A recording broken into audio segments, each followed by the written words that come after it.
Ich war mal wieder im Internet auf Entdeckungsreise und habe eine für mich vollkommen unbekannte Baureihe 75 von Märklin gefunden.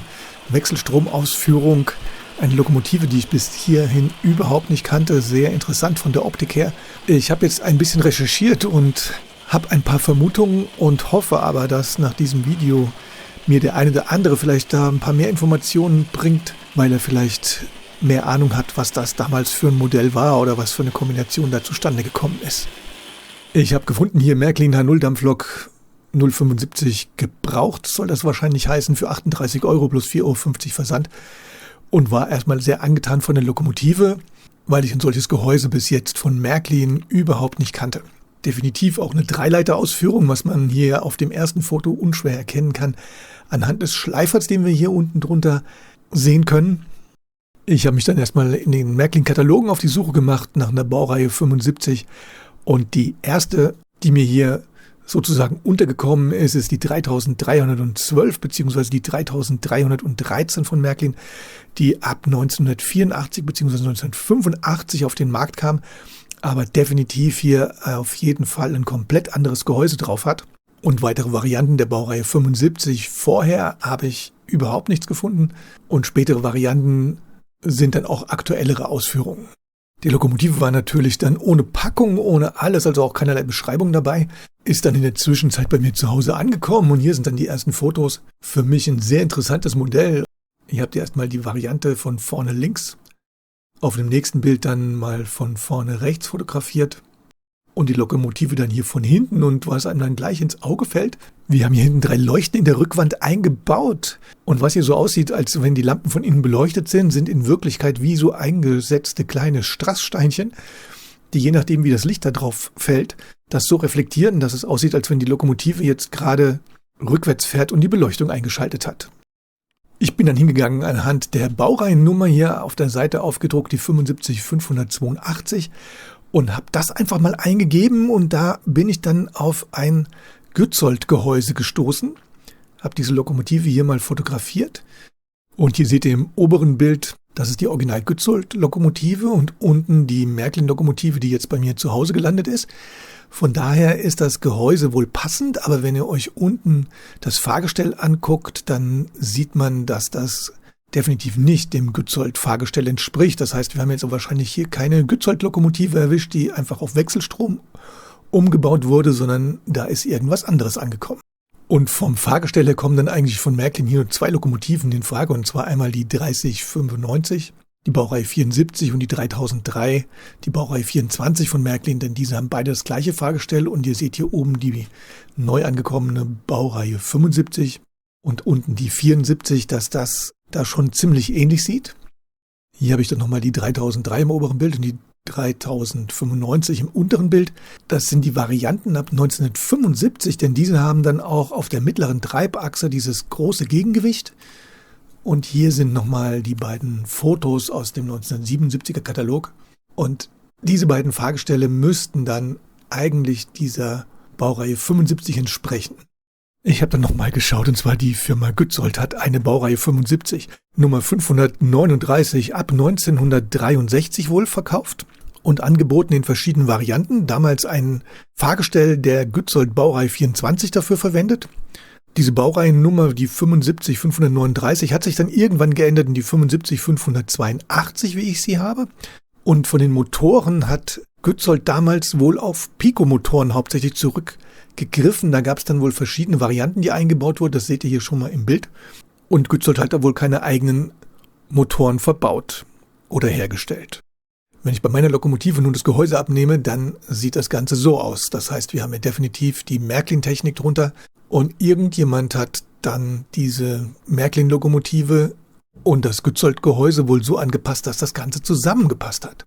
Ich zeige euch das jetzt nur mal im Detail, was da alles verändert wurde. Oben ist also immer die Baureihe 75, die neu eingedrudelt ist, und unten meine Baureihe 74. Und da seht ihr schon hier unten, dass das Fahrgestell exakt das gleiche ist. Auf dem nächsten Foto seht ihr dann die beiden Lokomotiven mit jeweils abgenommenem Gehäuse. Und hier seht ihr dann im vorderen Bereich den Vergleich, und wir haben hier oben bei der neuen Lokomotive so eine Art Frontblech vorne dran, wo die Puffer montiert sind, und die Glühbirne bzw. der Glühbirnenhalter wurde hier entfernt. Bei der unteren Lokomotive der Baureihe 74 fehlen die Puffer, die sind allerdings in der Kunststoffvariante bei Märklin hier am Gehäuse angebracht und unser Beleuchtungssockel ist natürlich noch vorhanden. Auf dem nächsten Foto seht ihr hier ganz oben in der Mitte, dass im Grunde genommen dieser längere Dom, wo das Märklin-Gehäuse befestigt war, hier komplett entfernt wurde. Wir haben hier oben 2 kleine Bohrlöcher, das ist nicht ganz so gut zu erkennen, aber es sind definitiv 2 Bohrlöcher hintereinander, um die Schraube aufzunehmen. Und hier unten habt ihr natürlich noch den Originalhalter von der Märklin-Lokomotive. Und auf dem nächsten Bild könnt ihr sehen, dass bei der Baureihe 75 hier oben diese UKW-Drossel entfernt wurde, wahrscheinlich aus Platzgründen, schätze ich mal. Und dass auf der linken Seite vom Motorschild im Grunde genommen dieser Kontakt für die Bürste nach unten gelegt wurde, wahrscheinlich auch, weil sonst das Gehäuse nicht gepasst hätte. Und hier unten seht ihr dann den Originalzustand mit noch der vorhandenen UKW-Drossel und dem normalen Motorschild, wie es von Märklin verbaut wurde. Und hier haben wir die beiden Modelle dann von unten und dann könnt ihr im oberen Bild sehen, dass auf der rechten Seite die eigentliche Kupplung entfernt wurde und diese wurde wahrscheinlich durch einen normalen Vorläufer ersetzt, der verkürzt wurde, denn hier dieses Märklin endet dann in der Schraube drin und ist nicht ganz durchgängig und unten haben wir die normale 74 und da könnt ihr sehen, dass die Kupplung ja noch ganz normal befestigt ist.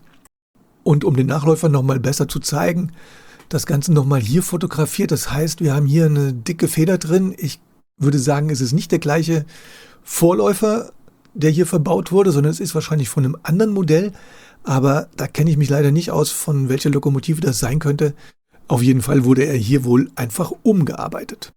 Und hier haben wir dann nochmal den Vergleich von der Märklin-Variante und im unteren Bild dann die Original-Gützold-Zweileiter Baureihe 75. Und was mir hier aufgefallen ist, dass diese Gützold-Lokomotiven wahrscheinlich auch keine Haftreifen hatten, zumindest nicht auf diesem Foto hier. Und hier seht ihr dann zum Schluss nochmal das Gehäuse von innen und da könnt ihr hier erkennen, dass in dem mittleren Bereich auch nochmal nachgearbeitet wurde. Sieht aus, als ob jemand mit dem Lötkolben irgendwie Kunststoff entfernt hat. Auf jeden Fall musste das Gehäuse wohl auch angepasst werden. Ich habe natürlich dann hier mal versucht, Gützold-Katalog zu finden oder Informationen über Gützold. Habe mal die Märklin-Magazine Ende der 70er Jahre geblättert, weil meine Lokomotive ja von 77, 78 ist. In Märklin-Magazine hatte man da auch keine Werbung drin, irgendwie von Gützold für Umbausätze oder irgendwas. Habe auch keine Umbauanleitung gefunden, denn das gab es früher ja ab und zu im Märklin-Magazin, dass da Lokomotiven umgebaut wurden. Habe auch nicht herausfinden können, ob es von Gützold Wechselstrom-Varianten gab, die angeboten wurden. Oder einzelne Gehäuse damals, mit denen man sich dann im Grunde genommen andere Modelle hätte ausrüsten können.